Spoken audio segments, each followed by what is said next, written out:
Hi, Phyllis here from southernfrugal.com. Tonight I'm going to make some orange rolls, and these just make great things to make just before Christmas or even Thanksgiving.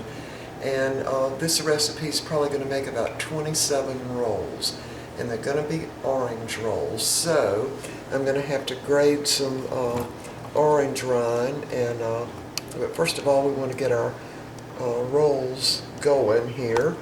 So you'll need 5 1/4 cups of flour, and this is my new go-to bread flour. I think it works great, and I'll have to say I think it works better than the King Arthur flour, and they just started carrying this at our grocery store, so I guess I'll be using this when I make breads and rolls.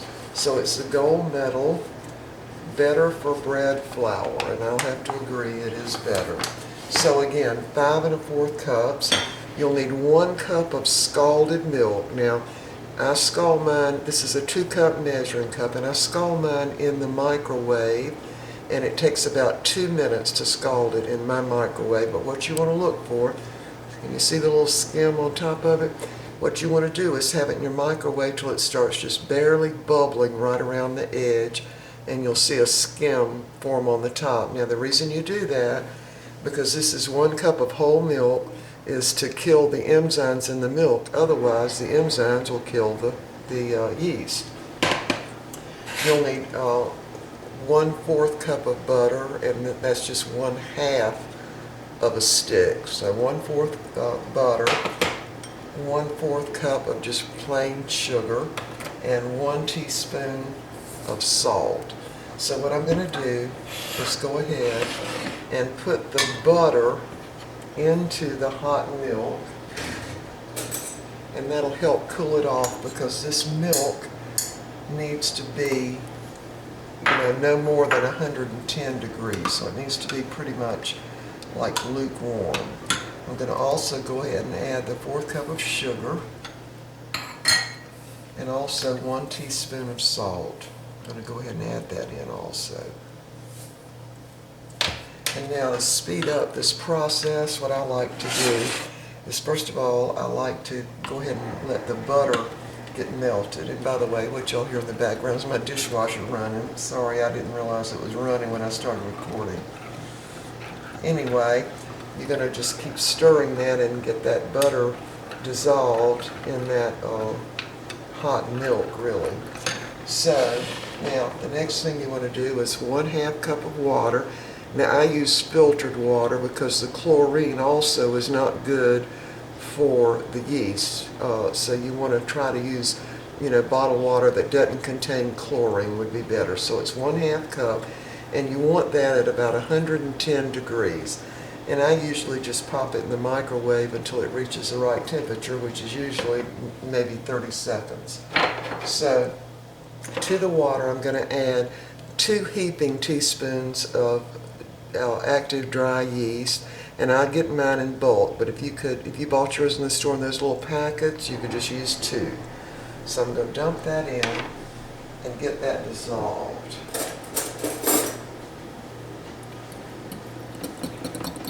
And just by stirring it around. Now I did not add any sugar to my yeast. It's just plain water until they're dissolved. Then I'm going to let them sit for just a few minutes on my heating pad. This is just a regular heating pad. I've had it for many years, like you would buy at the drugstore, to put on a sore knee or a sore shoulder or something. But I use it to cause my rolls and breads to rise. It works really well. Alright, so I'm going to finish stirring up this yeast. And then I'm just going to sit this over here on the hot pad, which is just barely warm now, and let that yeast just kind of start reproducing right there in the water. And I will also cut my light on back here. Alright, so the only other thing you'll need is just 2 large eggs. Alright, so after the yeast sits for about 10 minutes and little milk and butter and sugar and salt mixture cools down, and I'm going to sit it in the pot in order to do that, then we'll be back. show you how to mix these up. Okay, my milk, butter, salt, and sugar mixture has cooled down to 110 degrees. So I'm going to go ahead and dump that in the bowl. And I'm going to go ahead and add 2 eggs to that. Now these eggs are still a little cool, but that's okay. Just put those in. Now I have already made a video where I made orange rolls, cinnamon rolls, and I think croissants. I don't remember how long ago, but it's been a while. But anyway, I wanted to make the orange rolls just by themselves because we've actually got company coming, and I wanted to have the smell of fresh baked bread in the air when they come in the door. So they're going to be here in about probably 2.5 hours. So hopefully we'll be baking these and they'll be just out of the oven when they arrive. Alright, now we're going to dump our yeast and water mixture in.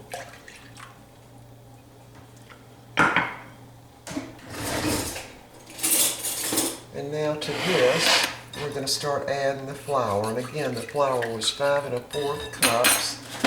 And I'm using the gold medal because I want to see how well my rolls turn out with this flour. Alright, so we're going to probably add about 2 cups of the flour to this liquid mixture. And we're just going to beat that up. Now the reason we're doing this is to develop that gluten in the flour. And by the way, when you're measuring flour to make any kind of breads, you do not sift the flour. You just measure it right out of the bag.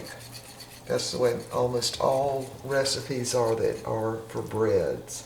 Now if you were making a cake, of course you wouldn't use this kind of flour because you're looking for less gluten and you don't want to develop the gluten in the flour you use. So anyway, if that makes sense. Alright, so we're going to add a little more flour in here. Got another cup. And just mix that with the whisk.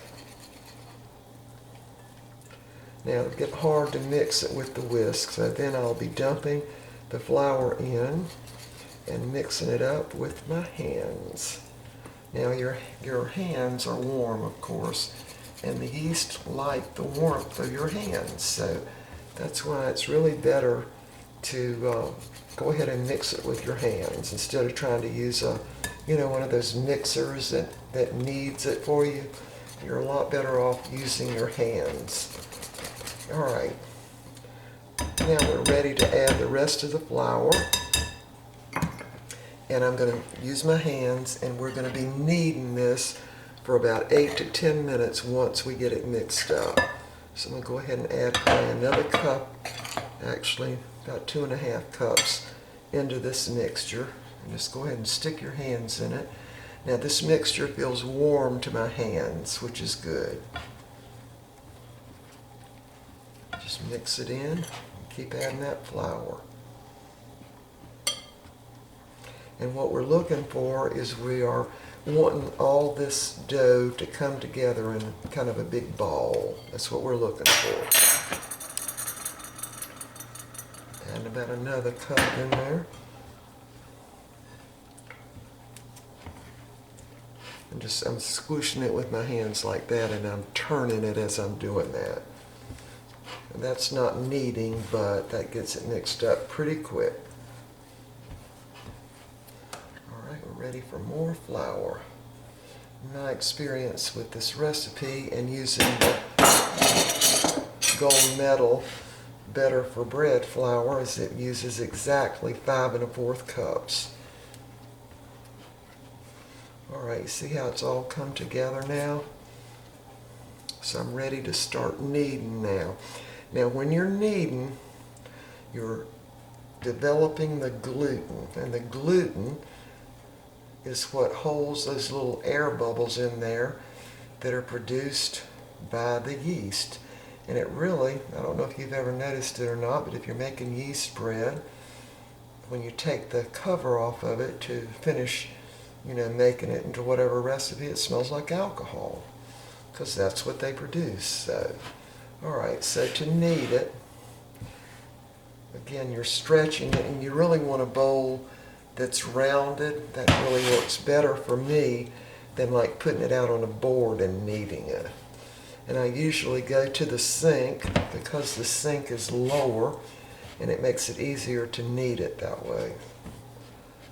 But anyway, I'll just give you a little quick demonstration of the kneading. Get this off my hands. And what you're looking for is 8 to 10 minutes of kneading, and you want it to look like a little round rubber, well, not a little, kind of a big round rubber ball. It'll get real smooth. So you're just folding it over itself and mashing it down. Folding it over and mashing it down. See, now it's gotten into a good sized ball, but it's still sticky. So you want to keep kneading it. So I'm going to go ahead and move over to the sink, my favorite place to knead the dough. And after we get it kneaded and get the bowl cleaned out, I'll show you how I do it to let it rise. So if I can get my hands cleaned off to cut off the camera. All right, there's a clean finger. Okay, we'll be back in a minute. Okay, I have completed kneading my dough. Now I've washed my bowl out and put a lot of Crisco. You want to use a shortening in there to grease the bowl. So here's what the dough looks like. Y'all remember the rubber bowls from the 1950s, a solid little ball? That's what they look like, and that's what you want your dough to look like. See? Alright, so we're going to get this into a little bowl here. Close up the bottom of it and put it in the bowl and just rub it around. And you're doing that to grease the top. Then we're going to flip it over. Put a little saran wrap over the top of it. And then it's going to go right over there on my heaping pad for about 45 minutes to an hour. Now, I do not use rapid rise yeast in this. This is just regular dry yeast. All right. After that doubles in bulk, which will be about 45 minutes to an hour, we'll be back. While we're waiting for the dough over here to rise, it's been up here probably 20 minutes or so, we're going to go ahead and grade, get the rind from 3 oranges, because these are going to be orange rolls. Now I'll give you a little tip here.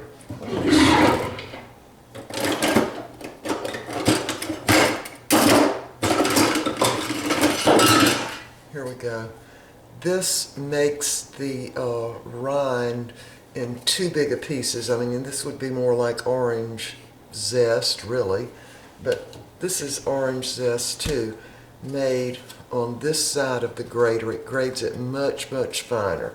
So I'm going to go ahead and do that and set this aside while we're waiting for our dough, and then we'll come back in just a little while and show you the mixture to go in the middle when we roll up the rolls.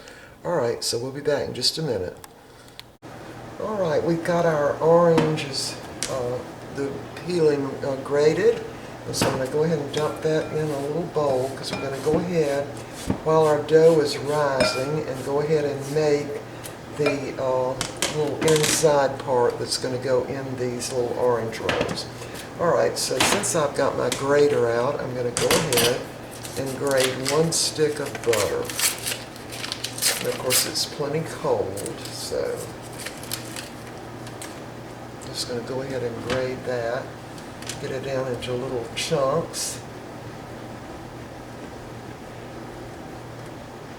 And to this, we're going to add, to the orange rind, we're going to add 1 cup of sugar and just a little over 1/4 of a cup of our bread flour.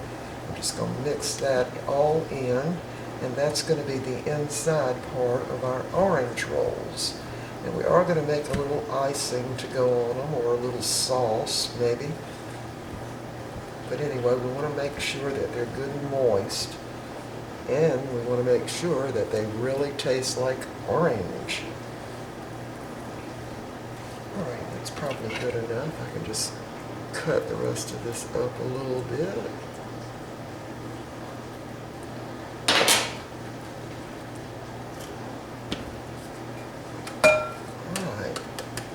Now once we get this mixed in, we're going to go ahead and put it right back in the refrigerator. I'm going to go ahead and add 1 cup of sugar. Now remember that the rolls really aren't sweet. They don't really have but 1/4 of a cup of sugar in the whole business, so we want to make sure that these are orange sweet rolls. So this sugar helps kind of separate this butter, and of course the orange zest is all in there also. And remember, this recipe really makes 27 rolls, but I have trouble dividing the things into 27. I can divide it a lot easier into an even number, so I think we'll make them just a little bigger, and we'll make 24 rolls instead of 27. Alright, so we've got our sugar, butter, and the orange zest all mixed in. And now we're going to go ahead and add just a little over 1/4 of a cup of the same bread flour. And this is so it'll stay more in a crumb stage. But once it starts cooking, of course, that butter is going to all melt into the rolls. Alright, we're going to put this back in the refrigerator and wait till our dough doubles, which shouldn't be too much longer, and we'll be back. That's what you want it to look like, just kind of chunks in there. Smells good. Smells like oranges. Alright, we'll be back. Alright, I think our dough is ready. The way you know is if you poke your finger in it and it doesn't come back. So I've already tested it. Now what we want to do is divide this into 3 equal sections. So it's pretty hard to do, I'll tell you. So I'll just cut it kind of like that. Hope I get it into 3 equal sections. And we're just going to work with 1 section at a time. So I'm going to take a blob of it out. Let me take the biggest section to work with first. I'll sprinkle a little flour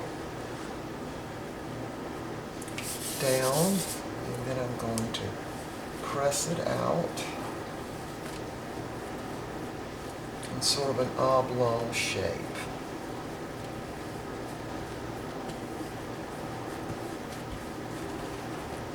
And remember, I'm going to try to just get 8 rolls out of each section, so that's going to make 24 rolls. So let me get my filling.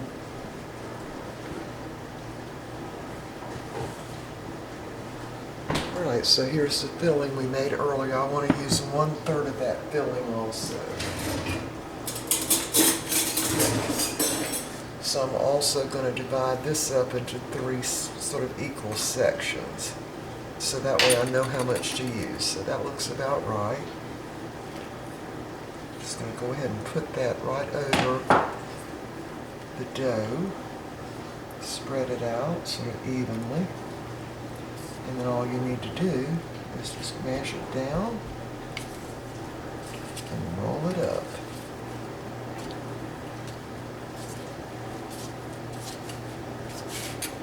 And this is a little plastic thing that I roll pie crust out on a lot of times, sometimes. Alright, so you want to bring it up and pinch it. And I even actually pinch the end of it too, to keep it together. And the little filling that came out, let's put it right back in the bowl. Sometimes you have to kind of pinch it hard.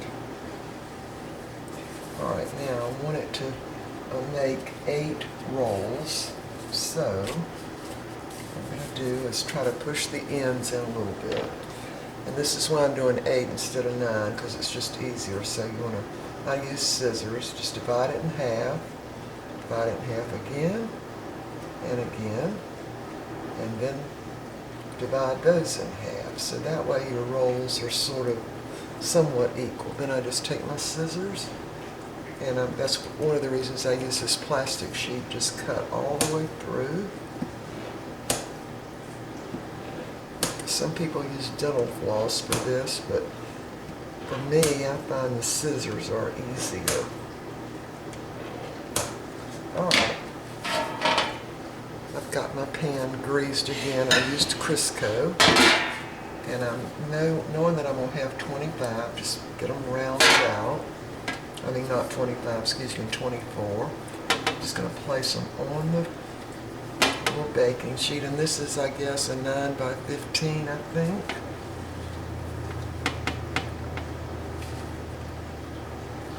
I might need to push these a little closer together.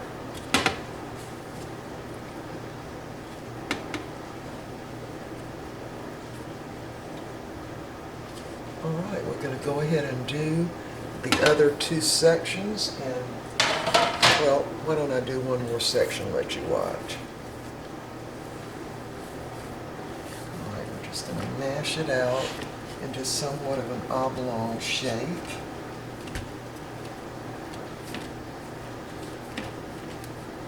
About like that.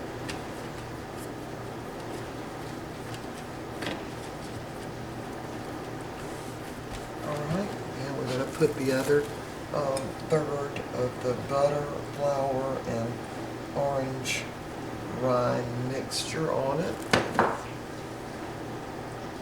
Spread that out. And then we're just going to roll it up.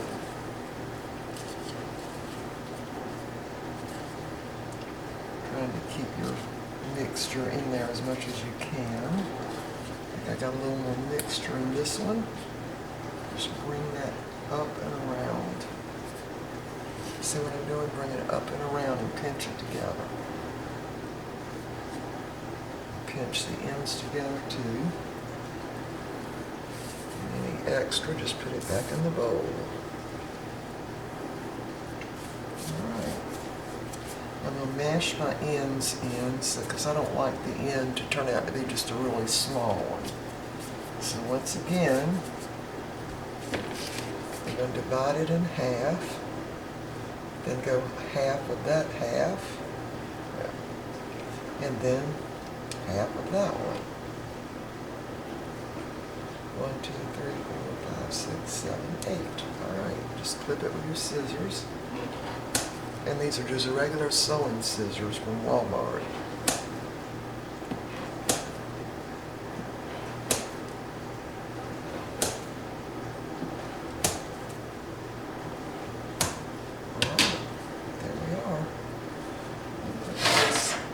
Those on the pan also. What you want on your pan is you want them close enough so that once they start rising, they're touching each other. That way it helps them to, puff up big. And I think this pan's going to be just about perfect for the 24 rolls. Alright. Mash them down so they're the same height. Alright, I'm going to go ahead and do the other third, and we'll be back. Alright, here they are. We're going to put them in the oven on the top rack, and I'm going to put a pot of hot water underneath them until they've doubled or, somewhat doubled in bulk. That'll probably take 30 to 45 minutes, and we'll be back. Okay, the rolls have risen up nicely, and I've had them in the oven with the pan of hot water. I also left my light on in there, and that gave them enough heat. Alright, now what I'm going to do is turn the oven on to, 375, and we're going to cook them for about 30 minutes. So I'm going to have to take my racks out now. See how nicely they are? They've all come together. So I'm going to move my rack down. And I'm going to go ahead and turn the oven on 375 for about 30 minutes. Alright, we'll be back. We'll be back as soon as they're done.